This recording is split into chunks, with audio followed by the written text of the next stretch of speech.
अटल innovation mission ने भारत भर में स्थानीय भाषा में नवाचार को बढ़ावा देने हेतु भाषिनी के साथ साझेदारी की।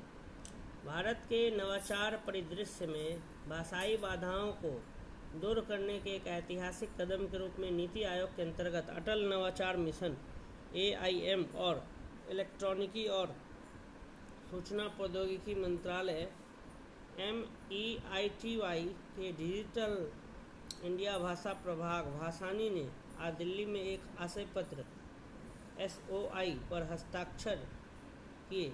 इस साझेदारी का उद्देश्य भारत के विविध उद्यमशीलता पारिस्थितिकी तंत्र में भाषाई समावेशिता को बढ़ावा देना और स्थानीय भाषा में नवाचार को बढ़ावा देना है।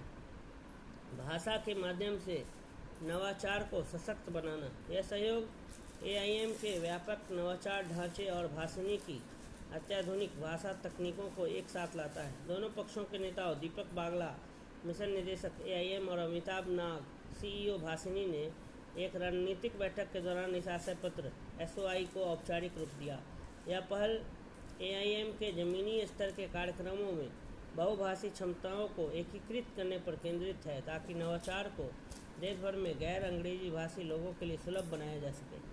यह सहयोग हमारे व्यापक लक्ष्य समावेशी नवाचार को बढ़ावा देने का समर्थन करता है। बागला ने कहा, भाषा को अवसरों तक पहुंच में बाधा नहीं बनना चाहिए। भाषिनी के टूल्स के माध्यम से हम हर भारतीय को नवाचार पारिस्थितिकी तंत्र में भाग लेने में सक्षम बना रहे हैं। अनुवाद, तकनीक और प्रशिक्षण। तत्काल कदम के रूप में विश्व बौद्धिक संपदा संगठन WIPO अकादमी के शिक्षण संसाधनों का अनुवाद भाषिनी के प्लेटफॉर्म का उपयोग करके कई भारतीय भाषाओं में किया जाएगा। यह पहल AIM, WIPO और नीति आयोग के बीच चल रही साझेदारी का हिस्सा है।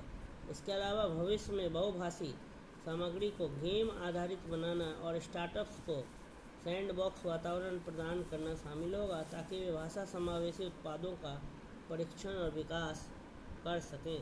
ज़मीनी स्तर पर समावेशी नवाचार योजना में भाषिनी के तकनीकी टूल्स को AIM की मौजूदा संरचनाओं जैसे अटल इंक्यूबेशन सेंटर्स AICs और अटल कम्युनिटी इनोवेशन सेंटर्स ACICs तक विस्तारित करना और नए भाषा समावेशी कार्यक्रम नवाचार केंद्र language inclusive programme for innovation LIPI स्थापित करना शामिल है। ये केंद्र ग्रामीण और अर्ध शहरी पृष्ठभूमि के नवाचारकर्ताओं के लिए कौशल और क्षमता निर्माण में महत्वपूर्ण भूमिका निभाएंगे। भाषा को कभी भी नवाचार में बाधा नहीं बनना चाहिए। अमिताभ नाग ने कहा, इस सहयोग के माध्यम से हम हर नवाचारकर्ता को, चाहे उसकी भाषाई पृष्ठभूमि कुछ भी हो, भारत के डिजिटल और उद्यमशील भविष्य में सार्थक योगदान देने में सक्षम बनाना